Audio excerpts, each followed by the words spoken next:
Study IQ IAS, आपका selection हमारा mission. Hello everyone, मेरा नाम है रणधीर सिंह और मैं आप सबका स्वागत करता हूं UPSC CSC study IQ YouTube channel पे। दोस्तों, जब ऑपरेशन सिंदूर को कंडक्ट किया गया, ऑपरेशन सिंदूर के रिटेलिएशन में पाकिस्तान ने जो भी JNK की सिटीज को या पंजाब के पेरिफेरल एरियाज को जो अटैक किया है, they used drones and missiles.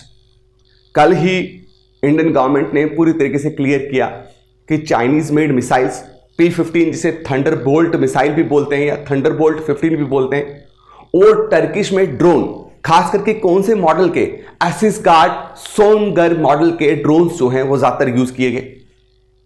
अब यहां पे कंसर्न ये नहीं है कि सिर्फ यही कंसर्न नहीं कि पाकिस्तान जो है वो टर्की और चाइनीज की मदद से, चाइना की मदद से क्या कर रहा है, भारत पे अटैक कर रहा है उनके वेपन्स को इस्तेमाल करके। प्रॉब्लम यहां पे भी है कि जो ऑपरेशन सिंदूर किया गया उसमें टर्की का क्या रोल प्ले हुआ है।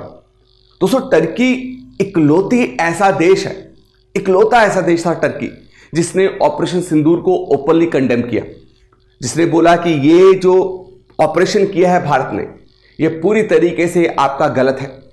अब यहां पे आपको समझना है कि टर्की और पाकिस्तान के रिलेशंस जो हैं लास्ट 25 से 30 सालों में बहुत ही ज्यादा स्ट्रांग हुए। हालांकि कोल्ड वॉर के टाइम पे भी टर्की और पाकिस्तान जो है they became very close ally. आज हम इस वीडियो में यही जानेंगे कि कैसे अभी के टाइम पे अगर आप टर्की और भारत के बीच में रिलेशंस देखोगे वो बहुत लो लेवल में चल रहे हैं, सबसे लोएस्ट लेवल में चल रहे हैं। और कैसे टर्की और पाकिस्तान के रिलेशंस जो हैं इतने स्ट्रांग हुए, कैसे ये सेम आइडियोलॉजी को, पॉलिटिकल इस्लाम को ये फॉलो करते हैं, और कैसे टर्की मदद कर रहा है पाकिस्तान के डिफेंस को स्ट्रांग बनाने में। दोस्तों, सबसे पहले आपको वर्ल्ड मैप के बारे में पता होना चाहिए। अगर आप ध्यान से देखेंगे तो मुझे आउटलाइन करने दीजिए, तो ये है आपका India. Done, this is India. अगर आप ध्यान से देखेंगे इसको तो राइट, दिस इज इंडिया। और टर्की है मेरे दोस्तों यहां पे, this is Turkey, this is Turkey, right. इकलौता ऐसा देश, यहीं पे आपका सऊदी अरेबिया भी है, this is Saudi Arabia, right. सब ने, चाहे सऊदी अरेबिया की बात करूं, चाहे मेरे दोस्तों मैं कतर की बात करूं, चाहे मैं UAE की बात करूं, सब ने ऑपरेशन सिंदूर में भारत का साथ दिया। लेकिन वहीं पे टर्की ने मेरे दोस्तों पूरी तरीके से किसको सपोर्ट किया है, आपका पाकिस्तान को सपोर्ट किया है। कारण क्या है यह समझना बहुत ज्यादा जरूरी है। इसके पीछे आपको हिस्टोरिक इंपॉर्टेंस पता होना चाहिए। सऊदी अरेबिया UAE की रिलेशंस जो है, खास करके वेस्ट एशिया की जब मैं बात करूं, चाहे हम ईरान की बात करें, चाहे हम सऊदी अरेबिया की बात करें, चाहे हम UAE की बात करें, चाहे हम कतर की बात करें, चाहे हम कुवैत की बात करें, हमारे सबके साथ रिलेशंस बहुत अच्छे हैं, except what your Turkey. Turkey क्यों? क्योंकि टर्की हमेशा मेरे दोस्तों कश्मीर इश्यू को लेके पाकिस्तान को सपोर्ट करता है।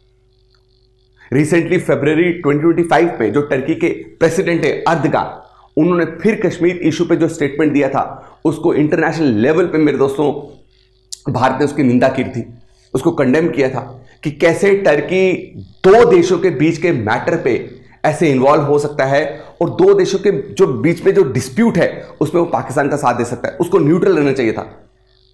लेकिन वहीं पे मेरे दोस्तों अगर आप देखोगे सऊदी अरेबिया और UAE जो है वो कश्मीर स्टांस पे हमेशा भारत के साथ खड़े, दे आर मोर अलाइंड। वो पूरी तरीके से भारत को सपोर्ट भी नहीं करते, लेकिन वो ये बोलते हैं कि दो देशों के बीच का जो मैटर है वो दोनों देश मिलके जो है इसको सॉल्व करें। लेकिन टर्की बोलता है कि भाई ओपनली कि भाई आई एम सपोर्टिंग यू। कारण क्या है, क्यों टर्की जो है इतना सपोर्ट करता है? क्योंकि हिस्टोरिकली अगर आप देखोगे तो दोनों जो है एक ही विचारधारा को फॉलो करते हैं, एक ही आइडियोलॉजी को फॉलो करते हैं। कोल्ड वॉर इरा के टाइम पे मेरे दोस्तों दो अलायंस बने थे, बहुत सारे अलायंस थे, उनमें से दो अलायंस थे, एक था सेंट्रल व्हाट ट्रीटी ऑर्गेनाइजेशन और एक था मेरे दोस्तों आपका रीजनल कोऑपरेशन डेवलपमेंट। अब सेंट्रल ट्रीटी ऑर्गेनाइजेशन, इस अलायंस के जो मेंबर थे वो टर्की था, राइट, वो यूके था, वो USA था, वो पाकिस्तान था, पाकिस्तान था और इराक था मेरे दोस्तों, राइट। बाद में इराक इससे निकल गया था इस अलायंस से। अब इस सेंटो का हेडक्वार्टर कहां पे था? हेडक्वार्टर था मेरे दोस्तों टर्की के अंकारा में। काम क्या था इसका? काम था कम्युनिज्म को नहीं फैलने देना, अब कम्युनिज्म को कौन फॉलो करता था मेरे दोस्तों? कम्युनिज्म को फॉलो करता था आपका सोवियत यूनियन। कोल्ड वॉर किसके किसके बीच थे मेरे दोस्तों? सोवियत यूनियन और यूएसए जो नाटो को लीड कर रहा था। और ये जो कॉन्फ्लिक्ट था ये किसका था? विचारधारा का। सोवियत यूनियन कम्युनिज्म को स्प्रेड करना चाहता था पूरी दुनिया में और यूएसए कम्युनिज्म को रोकना चाहता था। अब अगर आपको पता हो, जब सोवियत यूनियन ने 1979 में अफगानिस्तान को इन्वेड किया था, क्या करने के लिए? कम्युनिज्म विचारधारा को प्रोटेक्ट करने के लिए, ताकि अफगानिस्तान में कम्युनिज्म फैल जाए। उस वक्त भी यूएसए ने मेरे से सऊदी अरेबिया के साथ मिलकर और बहुत सारे देशों के साथ मिलकर काउंटर करना स्टार्ट किया था अफगानिस्तान में। किसको? सोवियत यूनियन को। वहीं से तो अलकायदा है। अब आप समझे कि सेंटो बनाने का कारण यह था कि हम जो है वेस्ट एशिया में कम्युनिज्म को स्प्रेड नहीं होने देंगे। और वहां पे टर्की और पाकिस्तान दोनों एक ही अलायंस के मेंबर्स थे। तो आप समझिए कि एक ही विचारधारा को, यहां पे ये बेसिकली इस्लाम को इंटैक्ट रखना चाहते थे, पॉलिटिकल इस्लाम को इंटैक्ट रखना चाहते थे। Are you getting my point? दूसरी बात अगर मैं आपको बताऊं मैप में, तो अब अगर देखेंगे तो ये है आपका मेडिटेरेनियन सी। मेडिटेरेनियन सी में अगर आप इस आइलैंड को देखेंगे तो इस आइलैंड का नाम है मेरे दोस्तों साइप्रस। क्या नाम है? साइप्रस। साइप्रस के साथ साइप्रस की कुछ टेरिटरीज जो है, मैक्सिमम साइप्रस आइलैंड को टर्की बोलता है। This is my what your land. Mediterranean sea पे टर्की सबसे ज्यादा कंट्रोल चाहता है। आप उठा के देखिए पीछे, जो टर्की लगातार जो है मेडिटेरेनियन सी में अपने एक्सपेंशन जो है चाहता है। वहीं पे ग्रीस के कुछ एरियाज को टर्की क्लेम करता है, टेरिटोरियल एरियाज को। तो ग्रीस साइप्रस का बहुत बड़ा प्रॉब्लम है किसके साथ? टर्की के साथ। और जब साइप्रस के साथ जो टर्की का इशू है, उसमें पूरी तरीके से पाकिस्तान टर्की का साथ देता है। दैट पाकिस्तान बोलता है यस टर्की इज राइट, जो साइप्रस का उसका इशू चल रहा है और टर्की जो डिमांड करे टर्की को मिलना चाहिए। अब मुझे एक बात बताओ, जब पाकिस्तान जो है वो पॉलिटिकल आइडियोलॉजी बिल्कुल टर्की के साथ उसकी अलाइन हो रही है, उसके अलावा मेरे दोस्तों उसके जो स्टांस है जिस डिस्प्यूटेड रीजन में टर्की को लेके, उसमें वो टर्की का साथ दे रहा है। यह बहुत बड़ा कारण है कि टर्की क्या करता है मेरे दोस्तों? आपका पाकिस्तान का साथ देता है। अब जब अर्दगान टर्की का प्रेसिडेंट बना, अर्दगान का क्या मकसद था? अर्दगान का मकसद था, अगर आपको पता हो, हिस्ट्री पढ़ी हो आपने, ऑटोमन एम्पायर होते थे, right? A very powerful empire, right, है ना? अब मुस्लिम एम्पायर। ऑटोमन एम्पायर का बहुत बड़ा इशू था रोमन एम्पायर के साथ, अगर आपको पता हो। और ऑटोमन एम्पायर ने रोमन एम्पायर को वीक करने में बहुत बड़ा रोल प्ले किया था। एक टाइम पे Ottoman empire was very powerful. Turkey का जो प्रेसिडेंट है ना अर्दगान, वो यही चाहता है कि मैं पुराना ऑटोमन जो है उसको वापस लेके आऊं। मैं टर्की को, I will make Turkey great again. और मैं टर्की को कौन सा ग्रेट नेशन देखना चाहता हूं? किसके कंपैरिजन? जो वो ऑटोमन एम्पायर के टाइम पे था। और इसीलिए वो लगातार क्या कर रहा है मेरे दोस्तों? अपने इन्फ्लुएंस को बढ़ाया जा रहा है। लेकिन उसको साथ में ये बात पता है टर्की को कि अगर मुझे ऐसा इन्फ्लुएंस चाहिए जिसमें मैं ऑटोमन एम्पायर जैसा कुछ एक्सपेंशन चाहता हूं, तो मुझे मुस्लिम वर्ल्ड पे पूरा कंट्रोल चाहिए। क्या चाहिए? मुस्लिम वर्ल्ड पे पूरा कंट्रोल चाहिए। पूरे दुनिया के मुसलमान जो हैं, राइट, वो मुझे समझे that I am the protectorate of what your Islam. लेकिन यहां पे उसका सबसे बड़ा राइवल कौन है? सऊदी अरेबिया है। अगर आप देखोगे मुस्लिम वर्ल्ड में जो लीडरशिप है, राइट, वो किसके पास है? आपकी सऊदी अरेबिया के पास। टर्की यही सऊदी अरेबिया की लीडरशिप को खत्म करना चाहता है और इसमें पूरी तरीके से सपोर्ट क्या दे रहा है मेरे दोस्तों? आपका पाकिस्तान। और इसके अलावा एक और देश है, उसका नाम है मलेशिया। मलेशिया। अब जब टर्की एक्सपैंड करना चाहता है, अर्दगान अपने ऑटोमन एम्पायर वाले गोल को फुलफिल करना चाहता है, उसमें पाकिस्तान पूरी तरीके से अगर सपोर्ट कर रहा है, राइट, तो टर्की क्यों नहीं साथ देगा? यह कारण है कि मेरे दोस्तों टर्की इतने बड़े लेवल पे क्या करता है? आपका सपोर्ट करता है। I hope you got it. आपको कोई प्रॉब्लम नहीं है, यहां पे बिल्कुल क्लियर हो गया मेरे दोस्तों। फरवरी 2025 में अगर आप देखोगे, इन्होंने क्या किया? एक समिट को को चेयर किया, दोनों ने। किसने? सऊदी अरेबिया और आपका टर्की और पाकिस्तान ने। और को चेयर करके उनने वापस जो बोला कि हम इन चीजों पे हम कोऑपरेट करेंगे। और साथ में उन्होंने कश्मीर इशू को वापस हाईलाइट किया। भाई, प्रेसिडेंट अर्दगान जब से टर्की के प्रेसिडेंट बने, ये 10 से ज्यादा बार जो हैं आपके पाकिस्तान आ चुके हैं।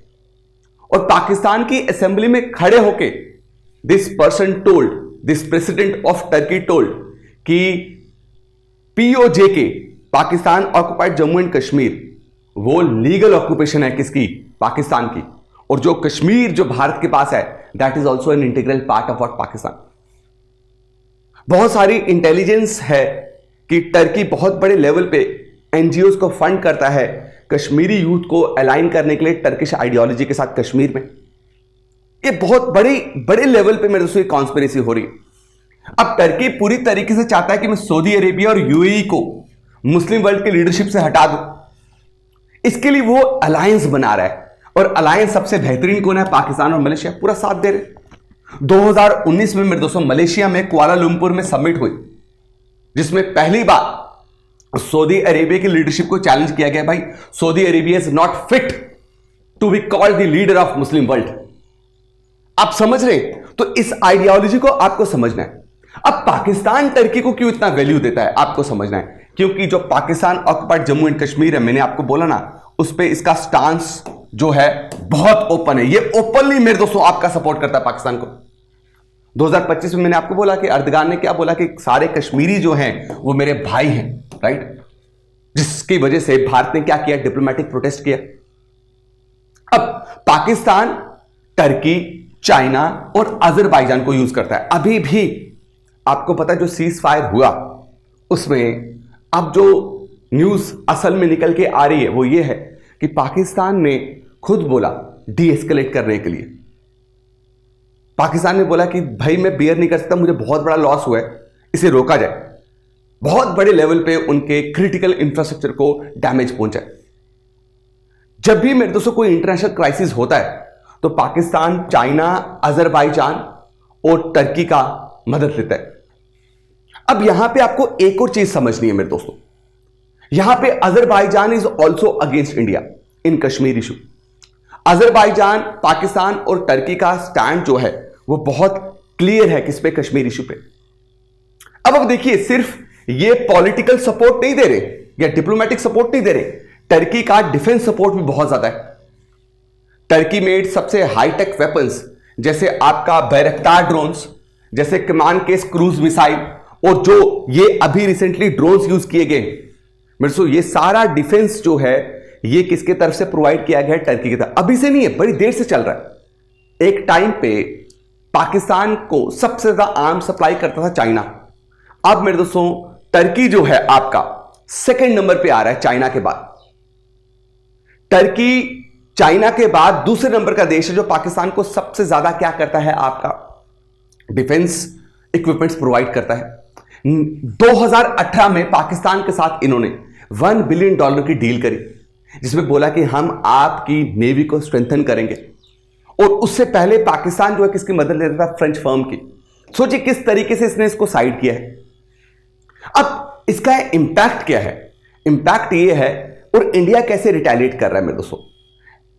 टर्की का जो कांस्टेंट सपोर्ट रहा है ना ऑन कश्मीर, इसने इंडिया के टर्की के साथ रिलेशंस बहुत खराब कर दिए। 2023 में जब टर्की में डिवास्टेटिंग अर्थक्वेक आया, द फर्स्ट कंट्री जिसने ह्यूमैनिटेरियन एड प्रोवाइड किया under a mission called operation दोस्त, that was India.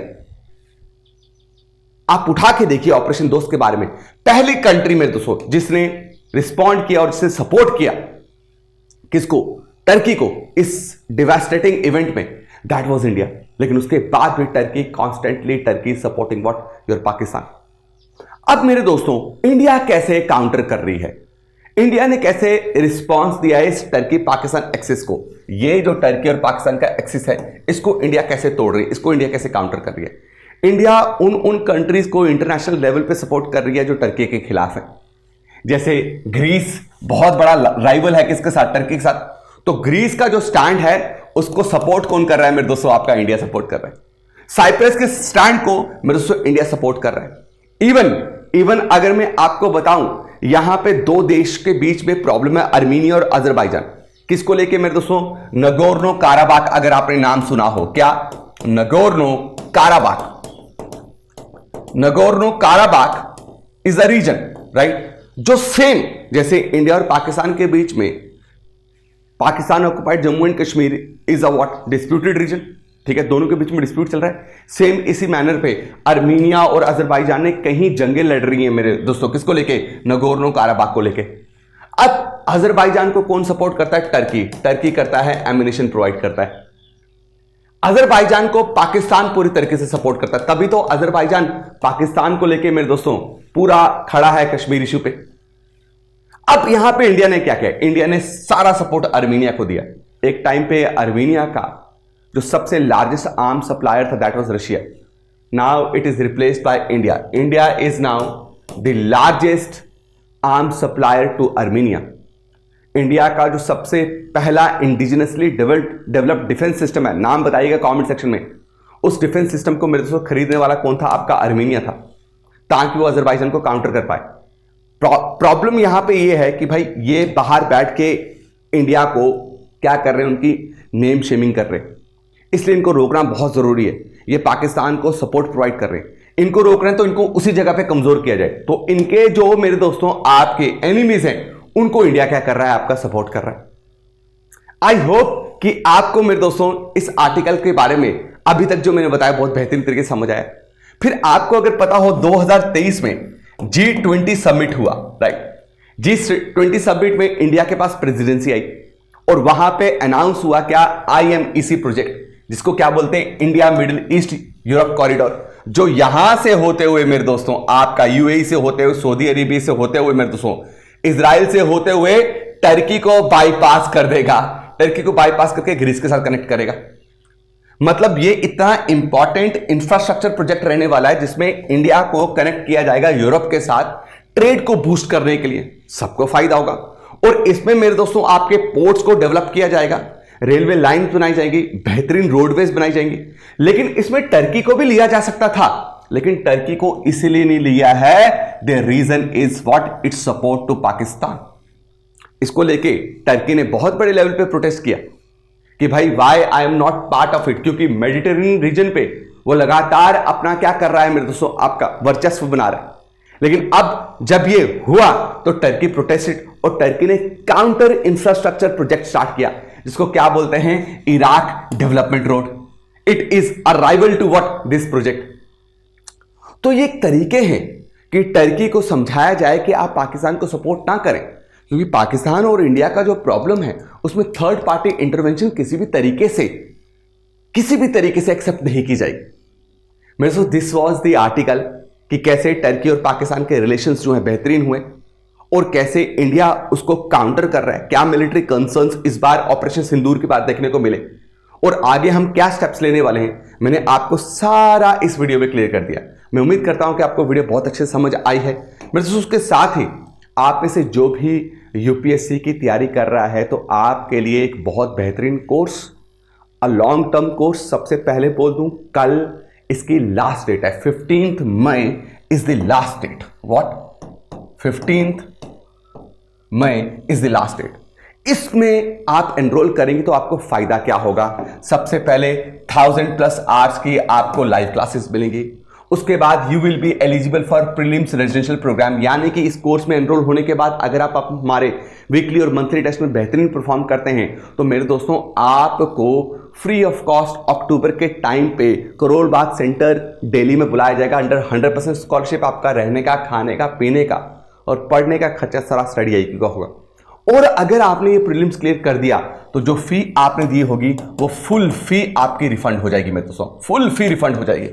Do remember it, full fee refund हो जाएगी। उसके बाद आपको 18+ वेल डिजाइंड ब्यूटीफुल कलर के साथ मेरे दोस्तों आपको और बेहतरीन स्टडी मटेरियल से आपको बुक्स आपके घर पे डिलीवर की जाएंगी। अगर आप प्रीलिम्स क्लियर कर देते हैं फुल फी तो रिफंड होगी, साथ में मेंस रेजिडेंशियल प्रोग्राम के लिए यू विल बी एलिजिबल, यानी कि मेरे दोस्तों आपको फिर दिल्ली बुलाया जाएगा अंडर 100% स्कॉलरशिप। आपकी आंसर राइटिंग मेंस पे कैसे काम करते हैं आपको पूरा दिल्ली करोल बाग सेंटर में बिठा के मेरे दोस्तों हम पढ़ाएंगे। आपके रहने का, खाने का, पीने का खर्चा अगेन फ्री। मेरे दोस्तों इस कोर्स को एनरोल करना मत भूलिएगा। 15th May is the last date. Morning batch रहने वाला लाइव, सुबह 8 बजे ये बैच स्टार्ट होगा। आपकी फेवरेट फैकल्टी आपके साथ इंटरेक्ट करते हुए मिलेगी। तो 15 May is the last date और इसमें अगर आपको डिस्काउंट चाहिए तो एक ही तरीके से मिल सकता है, RDX लाइव कूपन कोड को क्या करें, इस्तेमाल करें। मैं उम्मीद करता हूं कि आपको वीडियो पसंद आई। जल्दी से इसमें कोर्स में मिलते हैं, तब तक के लिए सबको प्यार भरी नमस्कार, सत श्री अकाल, जय हिंद, जय भारत मेरे दोस्तों। स्टडी IQ IAS, आपका सिलेक्शन हमारा मिशन।